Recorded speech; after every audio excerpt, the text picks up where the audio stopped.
ازاي احمي طفلي من التحرش. انا اول حاجه لازم اقولها الحمايه، مش هقعد اقول ازاي نعالج والكلام ده كله. ازاي احمي الطفل من التحرش؟ اولا انت غالي، جسمك غالي عليك، انت اغلى حاجه في الدنيا كلها. اول ما تحس باي شعور غير مريح بالنسبه لك، زعق، صوت، اخرب الدنيا، اهرب من الشخص ده حتى لو كان قريب بالنسبه لك. جسمك ده اغلى حاجه عندك، حتى لو كان ده عمك او خالك او اخوك او اختك او باباك. متخيل؟ شفناها بقى البوينت دي في مسلسل لام شمسيه. الاب ما كانش مصدق، بس اخد اتيتيود بقى ايه، ان هو لازم يدافع عن ابنه لما شاف وسام بيتحرش بيه بناء على الكلام اللي قالته نيلي.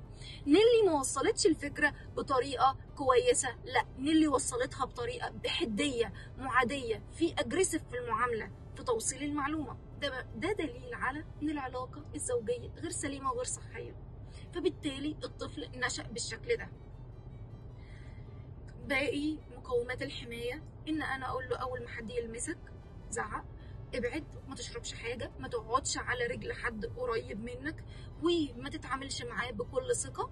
احنا اللي بنحبك، احنا اللي لازم تتعامل معانا كده، واي حاجه تحصل معاك باي شكل من الاشكال تيجي تحكيها لنا، لان انت ابن حبيبي، انا خايفه عليك، انا بحبك. وتكلموا معاهم بهدوء ورزانه. اصل لو اطفالنا ما تكلموش معانا، احنا هيتكلموا مع مين؟ خليك عارف، ولو حد عمل معاك كده اوعى تتكسف، اوعى تخاف في يوم من الايام ان انت ما تجيش تحكي لي.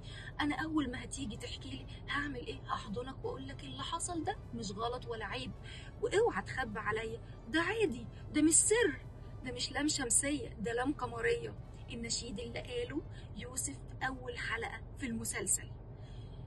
حاجة تانية، ان انت اول ما تسمعي طفلك ما تتخضيش ولا اي حاجة، لازم يكون عندك وعي وادراك ان في حاجة ممكن تحصل في اي وقت وفي اي عمر وفي اي سن باي شكل من الاشكال. وعشان انهي دور الحماية ان انا احمي طفل ازاي من كل الحاجات اللي انا قلتها دي، تبدأ الدايرة من الأول الأب والأم زي ما عملوا في المسلسل، ولازم تكون علاقتنا الزوجية سليمة، ولازم تكون صحية أكتر وأكتر عشان ما أجيبش أطفال أظلمهم معايا، وعشان الطفل ده ما يحصلهوش تروما فيما بعد، عشان لما يكبر هيعيش الحياة دي كلها ومستقبله هيتدمر نتيجة يعني حاجة كده حصلت في حياته هو مخبيها جواه ومش عارف يطلعها. اللام الشمسية اللي جواه مش عارف يطلعها، مش عارف يعبر عنها، فهي دي التروما اللي هتحصل في حياته لما يكبر. طفلك مسؤوليتك، لا تتهاون في مشكلة التحرش، ما تقللش من اي سبب يجي يحكوهولك، حتى لو كان بيكذب عادي، عيش معاه اللحظة في الكذب وفي الغلط وفي كل حاجة، عيش معاه في كل لحظة هو بيعيشها.